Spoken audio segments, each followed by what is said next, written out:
ప్రభునామానికి మహిమ కలుగును గాక. మీ అందరికీ నా హృదయపూర్వక వందనాలండి. బాగున్నారు కదా మీ అందరు? చూడండి, మనం మన జీవితంలో ప్రభు ఆశీర్వాదం నీకు ఎలాగైనా ఇస్తాడు. నీ కోసం అని సిద్ధపరిచిన ఆశీర్వాదం నీకు తప్ప ఎవరికి ఇస్తాడు? తప్పకుండా నీకే ఇస్తాడు. ఎంత ఆయనకు విధేయత చూపిస్తావు, ఎంత తగ్గించబడి ఉంటావో తప్పకుండా నీ ఆశీర్వాదం నీకే ఇస్తాడు. చూడండి, మనం చాలాసార్లు కొంతమంది కోపం కలుగుతుంది. కోపం కలిగినప్పుడు నోటికి వచ్చినట్టు మాట్లాడేస్తాం, భయంకరంగా శపిస్తాం.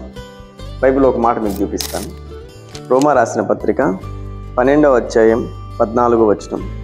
మీరు దీవించుడు కానీ శపింపవద్దు, దేవునికి స్తుతి కలుగును గాక. శాపం అనే మాట మన నోటి నుంచి అసలు రాకూడదు. ఎందుకంటే దైవ సేవకులకు కానీ దేవుని పిల్లలమైన మనకందరికీ ప్రభు చెప్పింది ఏంటంటే, మీరు ఒకరినొకరు క్షమించుకోండి, కానీ దీవెన వచనమే నీ నోటి రావాలి, కృతజ్ఞతా వచనమే నీ నోటి రావాలి.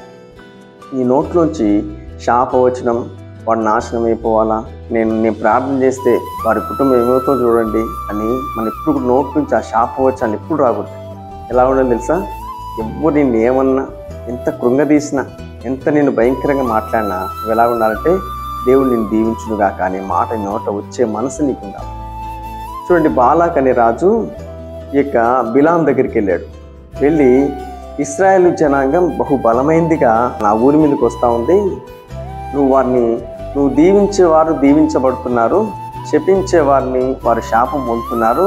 ఖచ్చితంగా నేను నిన్ను ఒక చోటుకి తీసుకెళ్తాను.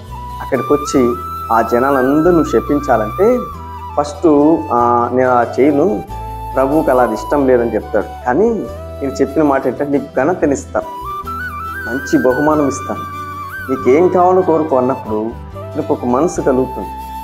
ఇంత బహుమానం ఇస్తాడు, ఊరికి శపిస్తే పోతుంది అనుకొని ఆయన వెంట వెళ్తాడని. చూడండి, అక్కడ బిలాముతో దేవుడు చెప్పిన మాట ఏంటంటే, నేను ఆశీర్వదించబడిన జనాంగాన్ని నువ్వెలా శపిస్తావు? ఆయన నిన్ను ఎవరు చెప్పాడు శపించమని? ఆయన నీకు ఎవరు చెప్పారు అక్కడికి వెళ్దామని? అయినా నేను నీకు చెప్పింది ఏంటి నువ్వు చేస్తూ ఉందంటే చాలా మాటలు అక్కడ ఉన్నాయి. ఈరోజు మన జీవితంలో చాలామంది చెప్తూ ఉంటాం, కొంతమంది సేవకులే మాట్లాడుతూ ఉంటాం, నేను గనక ప్రార్థన చేశానా నువ్వేమైపోతావు చూడు అన్నట్టుగా కొంతమంది సేవకులు, విశ్వాసులు కొంతమందితో అనడం నేను విన్నానండి. దీనికి చాలా డేంజర్. ఏం చెప్పాడు? శపించమన్నాడా? ఉగ్రత చూపించమన్నాడా? కోపగించుకొని చెప్పాడా? మన దేవుడు కనికరము గల దేవుడు, మన దేవుడు క్షమించే దేవుడే తప్ప కోపగించుకొని ఏం చేస్తానో చూడు అని ఎక్కడ ఆయన మాట్లాడలేదు. మరి నువ్వేలా మాట్లాడుతున్నావు? దీనికి చాలా డేంజర్. రాయబడిన మాట, దీవించుడే కానీ శపింపవు. ఎవరిని శపించవు. నువ్వు శపిస్తే నీ నెత్తి మీదకే శాపం వస్తుంది. నువ్వు దీవిస్తే నీకు దీవెన కలుగుతుంది. నీ పిల్లలందరూ అట్లా దీవించబడతారు. నువ్వు దీవిస్తే పరలోకపు తండ్రి నిన్ను కూడా దీవిస్తాడు, వర్ధిల్ల చేస్తాడు, ఆశీర్వదిస్తాడు. ఈ మాట మర్చిపోకు. దేవుడు నిన్ను దీవించాలంటే నువ్వు కూడా అందరిని దీవించే మనసే ఉండాలి. నువ్వు కూడా అందరి మంచి కోరుకో, ప్రభు నీకు అన్ని విషయాల్లో మంచి చేస్తాడు, మేలులే చేస్తాడు. అతి కృప ప్రభు మనందరికి అనుగ్రహించి ఈ వాక్య ప్రకారం నడిపించునుగా. ఆమేన్. మీ అందరి కోసం చిన్న ప్రార్థన చేస్తాను.